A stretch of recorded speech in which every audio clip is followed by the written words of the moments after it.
Olá pessoal, eu sou Carlos César Almendra, aqui do Conexão Marxista, e hoje eu vou fazer aqui para vocês um desdobramento de algumas ideias, trazer para vocês novos elementos de uma obra que eu já discuti anteriormente, que é essa aqui, A Crise Estrutural do Capital, do Steven Mesaros, né? Eu já fiz um vídeo sobre isso, deixo aqui nos cards, aqui acima, e também na descrição, né?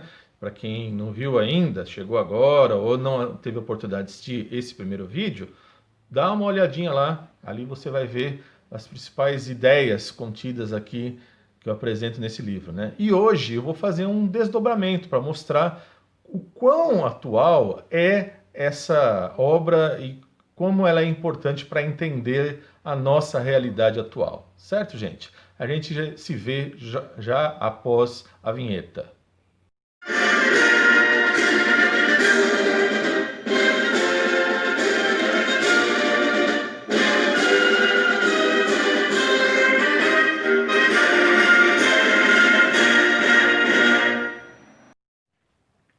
O livro A Crise Estrutural do Capital é praticamente uma antessala do livro Para Além do Capital. Esse aqui ao meu lado, né?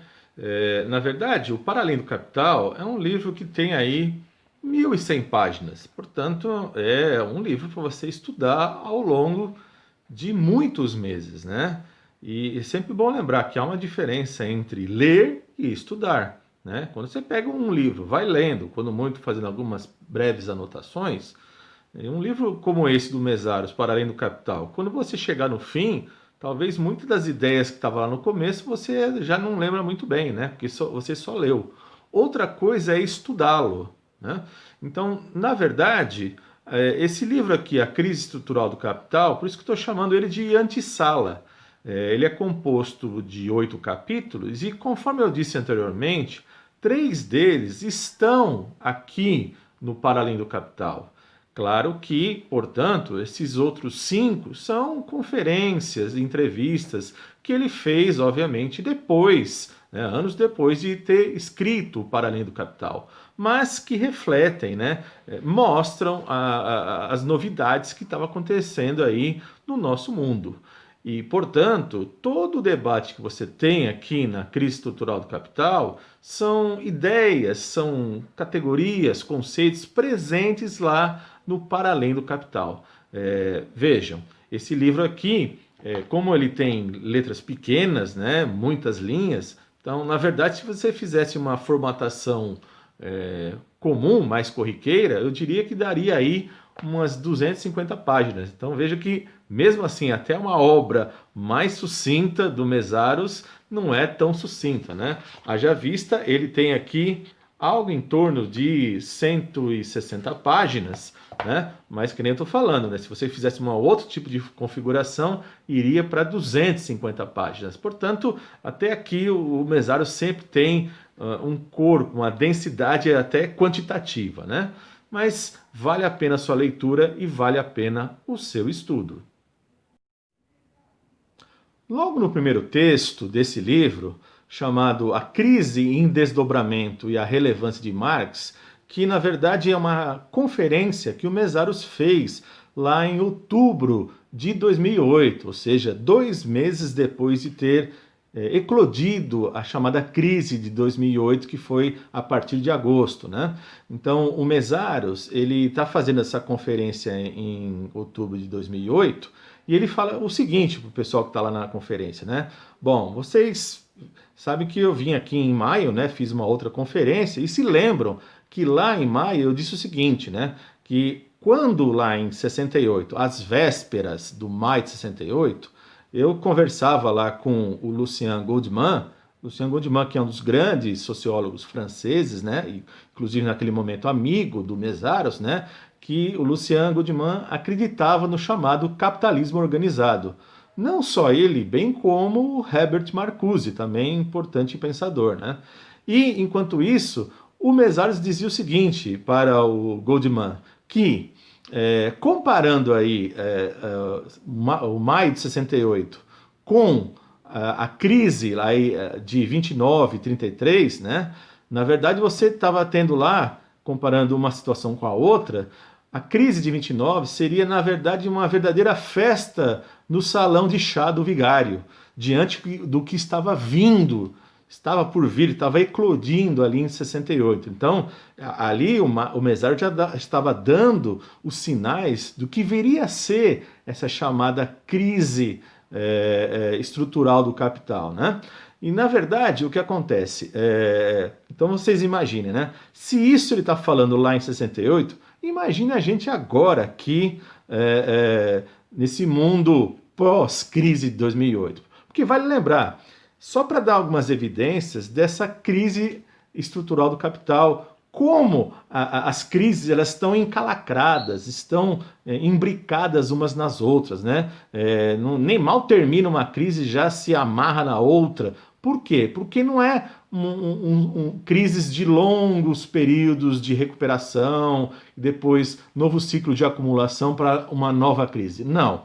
Nós vivemos, segundo segundo a ideia da crise estrutural do capital, que, perdão, não é nem ideia, é uma realidade, né? A crise, nós vivemos constantemente na crise, né? Claro que você tem aí, digamos, muitas vezes explosões de mercado que meio que dão sinais claros do que vem ser a própria crise, né? Então é só para a gente pontuar aqui algumas datas para vocês terem ideia como as crises elas estão muito próximas umas das outras, né? E acaba se brincando uma das outras, né? Pode ver, você tem aí, falando dos anos 90, né? Você tem a crise em 94 e 95, que é a crise mexicana, né? Que naquele momento se injetou 50 bilhões de dólares, né, na economia para aquilo não se espalhar e destruir, sobretudo dentro dos Estados Unidos, né, provocar uma avalanche dentro dos Estados Unidos, né, mesmo porque os Estados Unidos eram um grande comprador de títulos mexicanos, né, então você teve ali isso em 94, 95, em 97 você vai ter a chamada crise asiática, que atinge os vários países ali dos chamados tigres asiáticos. No ano seguinte, a crise russa. No ano seguinte, vamos falar da nossa, a crise brasileira de 99, lembre-se, né, foi um momento ali que logo após a reeleição, Fernando Henrique desvaloriza o real, né, rapidamente, né? Em 2001, a crise argentina, né, toda aquela ideia que se tinha até então, que o Menem tinha resolvido o problema argentino, e chega em 2001, arrebenta, né, deixa a população em frangalhos. E isso vai se desdobrando até chegar na mais famosa delas, mas tudo enquanto desdobramento uma da outra, uma imbricada na outra, porque ao acontecer uma crise não se resolveu os problemas dos anos anteriores, que é a crise de 2008, né? E pode ver que as consequências da crise de 2008, quebradeira de bancos, pessoal que perde casas, perde a sua previdência, o dinheiro da previdência privada, porque os Estados Unidos basicamente é previdência privada, né? Você tem consequências no mundo todo, né? Você tem já em 2010 começa a chamada Primavera Árabe, né? Que atinge Tunísia, Egito, você tem guerra civil na Líbia, na Síria, portanto atinge os vários países asiáticos, né? E a grande imprensa só retratando como se fosse meramente, olha, são países que têm governos ditatoriais de mais de uma década, cada um nos seus respectivos países. Não, era muito mais do que isso, né? Governos ditatoriais eles já estavam convivendo, alguns com mais de 30 anos. O problema era a questão do desemprego, o problema era a questão da miséria, da fome, né? Isso, ou seja, o governo se perpetuar no poder era uma decorrência de tudo isso que estava sendo posto e levado à frente por um bom período, né? Então pode perceber que enquanto aqui no mundo dessa crise, né, se põe que você tem que ter confiança nos mercados, né, o Mesaros põe isso, né, até ironiza o Gordon Brown, que foi primeiro-ministro lá da Inglaterra, né, que sempre falava que você tem que ter confiança, super confiança nos mercados, né, que basta ter uma regulação, né, você tem que regular o capitalismo, né, e o Mesaros falando que, na verdade, isso é uma fantasia renovada, né, você tentar regular o capitalismo, como diz o Mesaros lá na página 28, né, ele ironiza e falou assim, é tentar dar nós nos ventos, né, ou seja, você não consegue dar nó nos ventos, né? E assim começa você ter aí uma literatura, toda ela apologética, que nunca aponta a crise estrutural do capital, né? Grandes jornalistas conhecidos mundialmente, como o Martin Wolf, né? O Martin Wolf escreve, né? Por que funciona a globalização? Tem até aqui esse livro no Brasil, né? E na verdade, o Mesaros vai dizer o seguinte: bom, funciona para quem? Né? Ele funciona para as grandes transnacionais, né? Para os bancos, esses nunca vão perder dinheiro. Né? Pode ver que, em função da crise de 2008, né, você teve lá uma injeção massiva de dinheiro nos bancos, nas financeiras, né?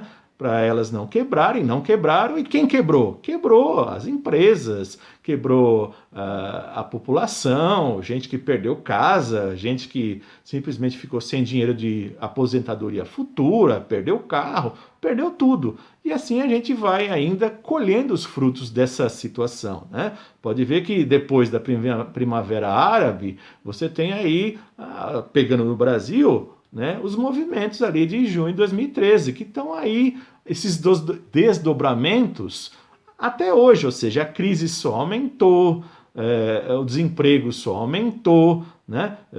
Reforma agrária não foi feita, você tem vários problemas estruturais, a economia continua sendo voltada para fora, você tem desregulamentação dos mercados financeiros, a onipresença desses mercados financeiros, né? Portanto, tudo isso só reforça aquilo que o Mesaros vai colocando, que são esses elementos da crise estrutural do capital.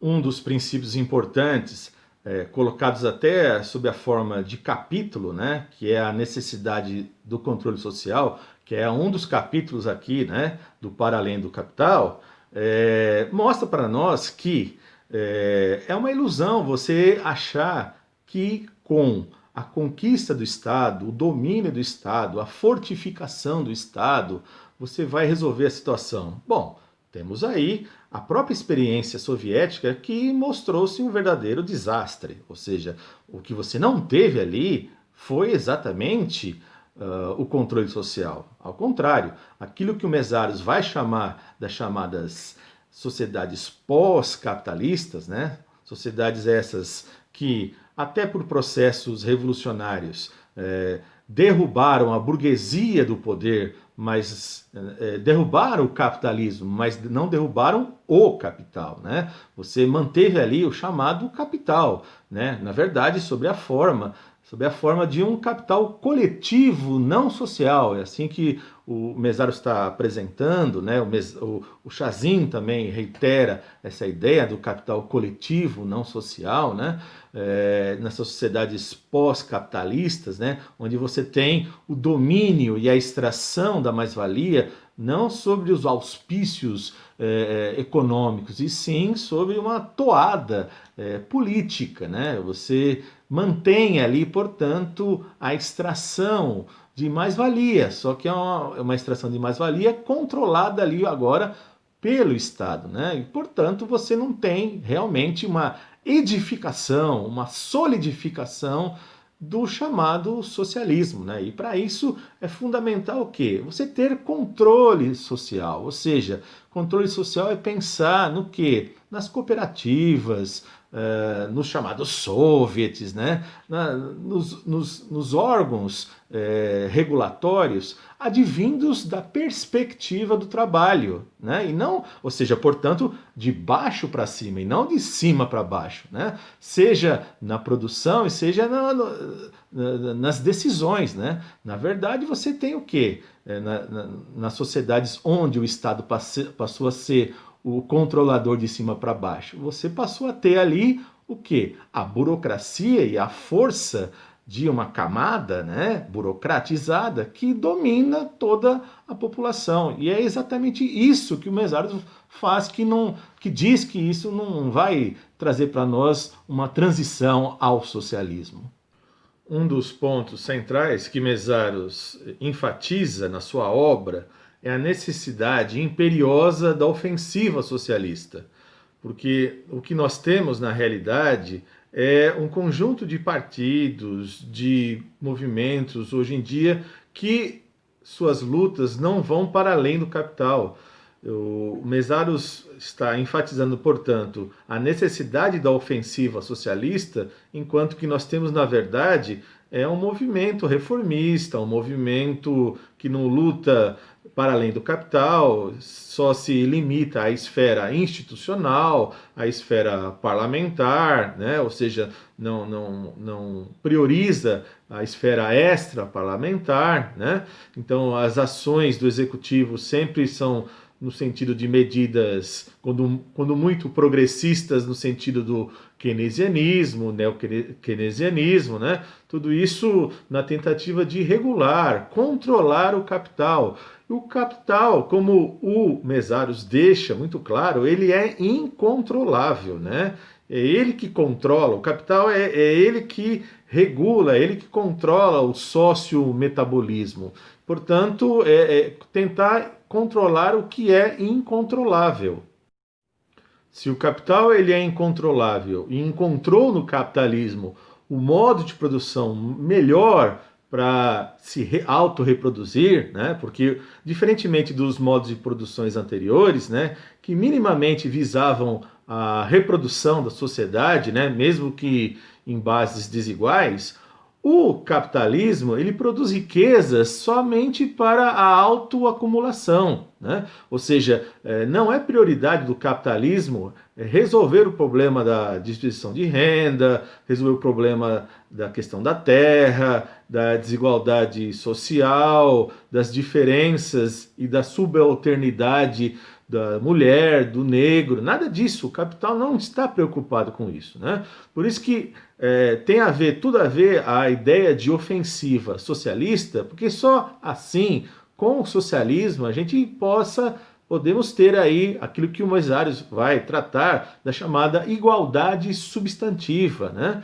E o termo é muito adequado. Por quê? Porque quando falamos de igualdade substantiva, é qualidade em termos qualitativos. O que quer dizer isso, né? Não é aquilo que nós vimos no chamado leste europeu, na China, na União Soviética e países correlatos, né? Onde você tentou igualizar todo mundo de maneira na qual foi altamente burocrática. Você criou aí uma casta de privilegiados do Estado e, obviamente, essas coisas não funcionam, né? Aquela coisa absurda da China querer, a certo momento, com a Revolução Cultural, fazer com que todos vistam o mesmo tipo de roupa, né? Isso não é igualdade substantiva, né? Ou então, como no Vietnã, tratar a privada, né?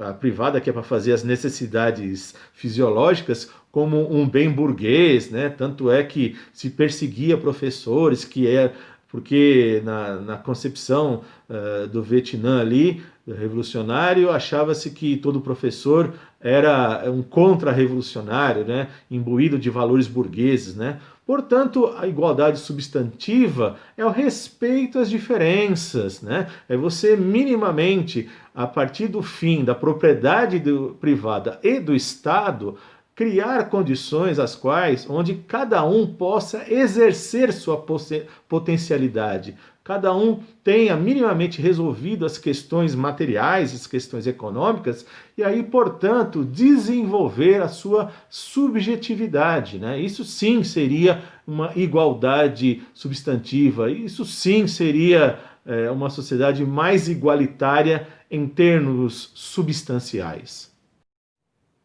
Enfim, para entender as crises atuais capitalistas e do capital, é necessário que a gente resgate as ideias marxianas e, junto com elas, um de seus principais intérpretes, um dos principais autores que colocam à baila a obra do Marx como seu ponto nevrálgico de suas análises, que é o Estevam Meszaros.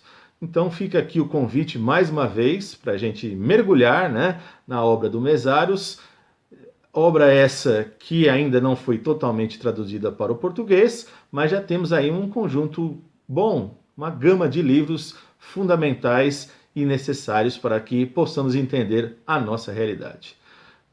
Eu me despeço aqui, peço para vocês um like, deixa aí o like, né, se você gostou, divulgue, coloque aí suas dúvidas, seus comentários aqui abaixo e a gente se vê no próximo vídeo.